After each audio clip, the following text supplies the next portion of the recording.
வணக்கம். 2025 பிப்ரவரி மாதம் நடைபெற இருக்கக்கூடிய தட்டெழுத்து சுருக்கெழுத்து வணிகவியல் தேர்வுக்கான புதிய பாடத்திட்டம் அறிமுகப்படுத்தப்பட்டுள்ளது. இதில் இன்று நம்ம பார்க்கக்கூடிய சிலபஸ் என்ன அப்படின்னு சொன்னீங்கன்னா, ஜூனியரில் சர்க்குலர்,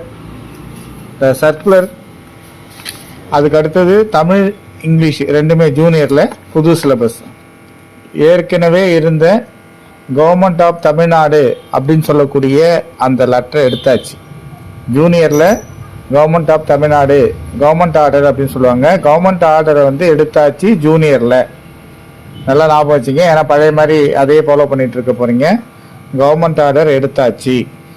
அதற்கு பதிலாக சர்க்குலர் அப்படின்னு சொல்லிட்டு நமக்கு புது சிலபஸ் கொடுத்துருக்காங்க.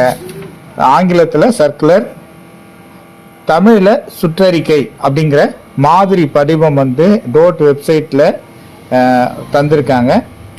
அதில் என்ன புதுசாக இருக்குது அப்படிங்கிறத பற்றி நம்ம ஒரு சில வார்த்தைகள் நம்ம பார்க்கலாம். சீனியருக்கு அடுத்த பதிவுலையும் இந்த இடத்துல ஜூனியர் மட்டும் இந்த இடத்துல பார்த்துக்கலாம். மற்றபடி மதிப்பெண்லாம் எந்த வித மாற்றமும் கிடையாது. நம்ம எதெல்லாம் மாற்றிருக்காங்க அப்படிங்கிறத ஒவ்வொரு பதிவாக நான் சொல்கிறேன். அதிகபட்சமாக எந்த வித மாற்றமும் இல்லை. ஷார்ட் அண்டில் இருக்குது.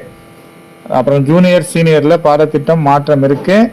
அதே மாதிரி பார்த்தீங்கன்னா பேராகிராஃப்லேயும் உங்களுக்கு எவ்வளோ அடிஷ்னலாக ஃபாலோ பண்ணியிருக்காங்க அப்படிங்கிறதையும் கொடுத்துருக்கேன். ஏற்கனவே என்ன ஸ்ட்ரோக் யூஸ் பண்ணிட்டு இருந்தாங்க, இப்போ ஸ்ட்ரோக்கும் அதிகமாக இருக்குது. பழையபடியாக உங்களுக்கு அந்த அதே அளவு இல்லை, வார்த்தைகள் அதிகப்படுத்தப்பட்டுள்ளது அப்படிங்கிறத மைண்டில் வச்சுக்கோங்க. நல்லா ப்ராக்டிஸ் பண்ணணும். இப்போ ஃபர்ஸ்ட் எடுத்தோடனே தமிழில் இருக்கக்கூடிய சுற்றறிக்கையை நம்ம பார்க்கலாம். இந்த சுற்றறிக்கை அப்படின்னு சொல்லும்போது நீங்கள் இந்த லெட்டர் ஆல்ரெடி பார்த்துருக்க. இப்போ எல்லாமே நீங்கள் ஏற்கனவே நான் கவர்மெண்ட் ஆர்டர் எடுத்தாச்சுன்னு சொன்னேன் இல்லையா. ஆல்ரெடி கவர்மெண்ட் ஆர்டர் மாதிரியே தான் ஒரு ஃபார்மட் இருக்குது. இதில் தமிழ்நாடு அரசு அப்படின்னு சொல்லிட்டு சுற்றறிக்கையில் தமிழில் நம்ம பார்த்துட்டு இருக்கோம். தமிழ்நாடு அரசு அப்படிங்கிறது, இது தமிழ்நாடு அரசை நம்ம சென்டர் பண்ணணும். சென்டர் பண்ணுறதுக்கு என்ன பயன்படுத்துவோம்? எப்பயும் போல் 50ல் மைனஸ் பண்ணி 2ஆல் வகுத்து 10 ப்ளஸ் பண்ணிக்கணும். கீழே அண்டர்லைன் பண்ணணும். அதுக்கு அடுத்தது டபுள் லைன் ஸ்பேஸு.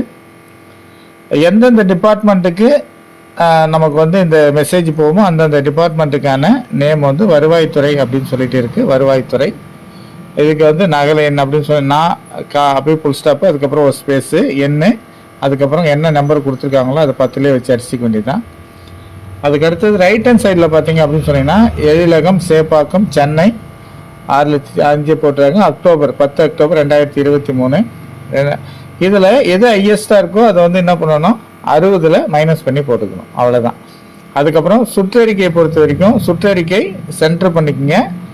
கீழே ஐப்பன் வச்சுக்கணும் அடுத்த லைனில். இது அதுக்கு அடுத்தது பார்த்தீங்கன்னா இதில் பொருள் பார்வை 2 இருக்குது. பொருள் பார்வை சுற்றறிக்கை முடிஞ்சோடனே டபுள் லைன் ஸ்பேஸ் விட்டுட்டு பொருள் இந்த கரெக்டாக அந்த பொருளை ஸ்டார்ட் பண்ணும். 20லேருந்து நம்ம மார்ஜின் எங்கே இப்போ லெஃப்ட் மார்ஜின் 10 ரைட் மார்ஜின் 10ன்ற மாதிரி பொருள் பொருள் 20ல் ஸ்டார்ட் பண்ணோம். 20ல் ஸ்டார்ட் பண்ணிவிட்டு ஆங்கிலத்தில் என்ன பண்ணுவோம் அப்படின்னு சொன்னீங்கன்னா 65 60 வரைக்கும் நம்ம பயன்படுத்துவோம்.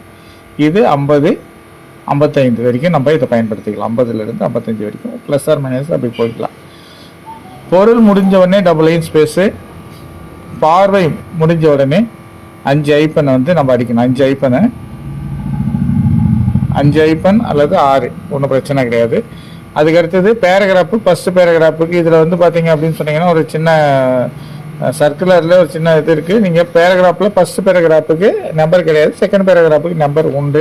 நம்பர் 2 அப்படின்னு சொல்லிட்டு போட்டுங்க. அதில் ஒன்றும் மாற்றம் கிடையாது. அதுக்கப்புறம் பார்த்தீங்கன்னா கூடுதல் தலைமைச் செயலாளர் அப்படின்னு சொல்கிறாங்க. மேலே இதை 60ல் மைனஸ் பண்ணிக்கிட்டு அப்படியே மேலே 4 லைன் ஸ்பேஸ் விட்டுங்க.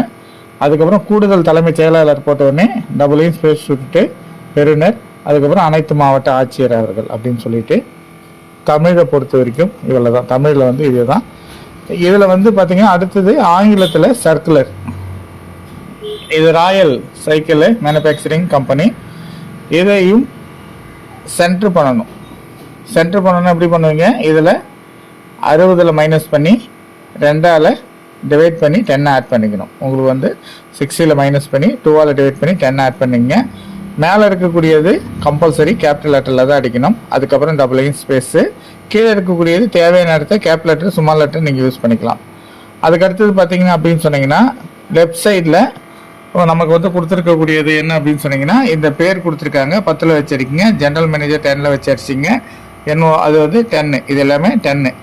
அதுக்கு ஆப்போசிட் சைடில் வந்து பார்த்தீங்கன்னா டெலஃபோன் 43 TBS காலனி மீனாட்சி நகர் சேலம் அப்படிங்கிறது. இதில் 1 2 3 4 இந்த 5 லைனில் எது அதிகமாக இருக்குதோ அதை 70 மைனஸ் பண்ணிங்க. வேறு ஒன்றுமே கிடையாது. எப்பயுமே நம்ம பிஸ்னஸ் டாட்டெல்லாம் ஃபாலோ பண்ணுற மாதிரி தான். இதில் எது அதிகமாக இருக்குதோ 70 மைனஸ் பண்ணிங்க. எல்லாத்துக்குமே அதுக்கான டிகிரி. அதுக்கப்புறம் பார்த்தீங்கன்னா அந்த என்ஓவும் ஆர்சி நம்பர் டேட்டும் ஒரே நேர்கோட்டில் அடிக்கணும். பிஸ்னஸ் ரெஃபரன்ஸ் நம்பர் அடிக்கிற மாதிரி இதுவும் நம்பர் டேட்டும் நேராக அடிச்சிடணும். பொதுவாக வந்து நீங்கள் மைண்டில் வச்சுக்கிறது என்னென்னா பின்கோடு எப்போ வந்தாலும் டபுள் லைன் ஸ்பேஸ் வந்துடும். டேட் அப்படின்னு சொல்லிட்டு இயர் வந்தது அப்படின்னு சொன்னீங்கன்னா டபுள் லைன் ஸ்பேஸ் வந்துடும். இதுக்கெல்லாம் நீங்கள் வந்து எல்லா லெட்டர்லையுமே இதே மாதிரியான மாடல் சீனியர் போனால் கூட சரி இதே மாதிரியான அமைப்பு தான். பின்கோடு முடிஞ்சோடனே டபுள் லைன் ஸ்பேஸு. பின்கோடு அடிக்கும்போது 3 இலக்கமாக தள்ளி அடிக்கணும் அப்படின்னு தெரிஞ்சுக்கிங்க. அதுக்கப்புறம் டெலஃபோன் அது ஷிஃப்ட்டை எடுத்துக்கிட்டு அடிச்சுட்டு அதுக்கப்புறம் அந்த ஃபோன் நம்பர் அடிக்கணும். அது கமாலாம் போடக்கூடாது. அதுக்கப்புறம் நம்பர் அடிக்கும்போது தெரு நம்பர் அடிக்கும்போது ஸ்பேஸ் தான் உடனே மாதிரி கமா ஐப்பன் அதெல்லாம் எதுவும் வந்து வைக்கக்கூடாது. அதுக்கப்புறம் ஒரு நகர்லாம் என்ஏஜி இந்த மாதிரி ஸ்ட்ரீட் அப்படின்னு கொடுத்துருந்தாங்கன்னா ஷார்ட் ஃபார்மில் கொடுத்துருந்தாங்கன்னா அது என்ன பண்ணணும்னா வந்து விரிவாக அடித்த உடனே அந்த ஃபுல் ஸ்டாப் எடுத்துகிட்டு கமா மட்டும்தான் போடணும். இறுதியாக முடியும் போது சேலம் 6 3 6 ஸ்பேஸ் விட்டுட்டு 007 ஃபுல் ஸ்டாப் வைக்கணும். இந்த இடத்த சேலத்துக்கு அப்புறம் ஒரு ஸ்பேஸ் விடணும். 3 இலக்கம் அதுக்கப்புறம் ஒரு ஸ்பேஸ் விடணும். அதுக்கப்புறம் ஒரு ஃபுல் ஸ்டாப் வைக்கணும். அதுக்கு அடுத்தது பார்த்தீங்கன்னா நம்பருக்கு அப்புறம் இங்கே அதுக்கு அடுத்தது நமக்கு வந்து லெஃப்ட் சைடில் வந்து நம்பர் RCM/048/ அப்படின்னு நம்பருக்கு அப்புறம் ஸ்பேஸ் விடாமல் அடிக்கணும். அதுக்கப்புறம் ஆப்போசிட்டில் 8th 3rd இப்போ பார்த்தீங்கன்னா சில பசங்க வந்து 8க்கு அப்புறம் ஒரு ஸ்பேஸ் விட்டுட்டு TH 3rdன்னா RDன்னு கொடுக்குறாங்க. அப்புறம் ஸ்பேஸ் விட்டு அடிக்கிறாங்க. அது ஸ்பேஸ் விட்டுலாம் அடிக்கக்கூடாது, அப்படியே தான் அடிக்கணும். அதேமாதிரி மாதத்தை கொடுக்கும்போது ஷார்ட் ஃபார்மில் கொடுத்துருந்தாங்கன்னா நீங்கள் விரிவாக எழுதிட்ட பிறகு தான் இந்த 4-5த்துக்குமே நீங்கள் கால்குலேஷன் பண்ணணும். நிறைய பேர் அப்புறமா அப்படியே இருக்கிறது அப்படியே வந்து கவுண்ட் பண்ணி மைனஸ் பண்ணிவிட்டு அப்புறமா பார்த்தீங்கன்னா டிசம்பர் வெளியில் போயிருக்கு. சில நேரங்களில் இதுதான் அதிகமாக இருக்கும், பிப்ரவரி அப்படிங்கிறது அதிகமாக இருக்கும். அப்போ என்ன பண்ணுறாங்க, அது அந்த மார்ஜின் விட்டு 70 தாண்டி வெளியில் போகுது சார், அப்போ என்னல இப்போ அப்படின்ற மாதிரிலாம் சொல்கிறாங்க. அது மாதிரிலாம் இருக்கக்கூடாது. நீங்கள் இந்த ரைட் சைடில் இருக்கக்கூடியது எண்ணும் பொழுது கண்டிப்பாக அதில் இருக்கக்கூடிய ஷார்ட் ஃபார்ம்லாம் இருந்ததுன்னா அதை விரிவாக எழுதிட்ட பிறகு தான் நீங்கள் எண்ண ஆரம்பிக்கணும். ஓகேங்களா? அப்போ தான் வந்து சரியாக கரெக்டாக வந்து உங்களுக்கு அந்த மார்ஜின் வந்து 70ல் முடியும். அந்த நமக்கு டைப் பண்ணக்கூடிய மெத்தடில் கரெக்டாக முடியும். இல்லைன்னா எக்ஸ்ட்ரா போச்சுன்னா மார்க் மைனஸ் ஆகும். அதுக்கடுத்தது அந்த டேட்டு முடிஞ்ச உடனே 2024 முடிஞ்ச உடனே சர்க்குலரு, இந்த சர்க்குலரையும் சென்டர் பண்ணி அடிச்சுக்குங்க. நீங்கள் சர்க்குலர்லாம் மைண்டில் வச்சுக்கலாம். எப்பயுமே சர்க்குலர் தான் வரப்போகுது.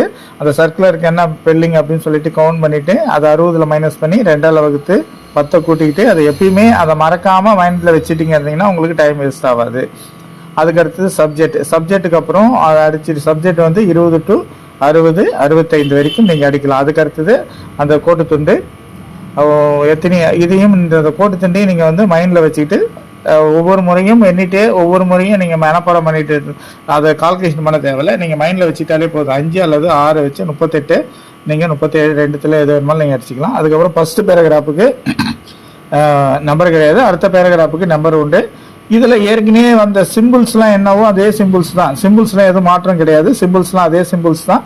அதுக்கப்புறம் ஜென்ரல் மேனேஜராக யார் அப்படின்னு சொல்லிட்டு 4 லைன் ஸ்பேஸ் விட்டுட்டு அதுக்கப்புறம் 4 லைன் ஸ்பேஸ் விட்டு 70ல் ஜென்ரல் மேனேஜர் 70ல் மைனஸ் பண்ணிடணும். அதுக்கப்புறம் டபுள் லைன் ஸ்பேஸ் விட்டுங்க. அதுக்கப்புறம் யாருக்கு to address all the dealer அப்படின்னு சொல்லிட்டு வருது. மீண்டும் வந்து இதில் பார்த்தீங்க அப்படின்னு சொன்னீங்கன்னா உங்களுக்கு வந்து வேறு எந்தெந்த லெட்ரு வருது அந்த லெட்டர் ஒவ்வொன்றா இப்போ சீனியருக்கு மெமோரண்டம் அப்படிங்கிறது வருது, கோர்ட்டு ப்ரொசீடிங் அப்படின்னு சொல்லிட்டு ஒன்று வருது. அதை வந்து அடுத்த வீடியோவில் நம்ம பார்க்கலாம். மீதி இதில் ஏதாவது மீதி ஆட் பண்ணுறாங்களோ இல்லை வந்து உங்களுக்கு வேறு என்ன கைட்லைன்ஸ் கொடுக்குறாங்க அப்படிங்கிறத வந்து நான் அப்டேட் பண்ணுறேன். நன்றி, வணக்கம்.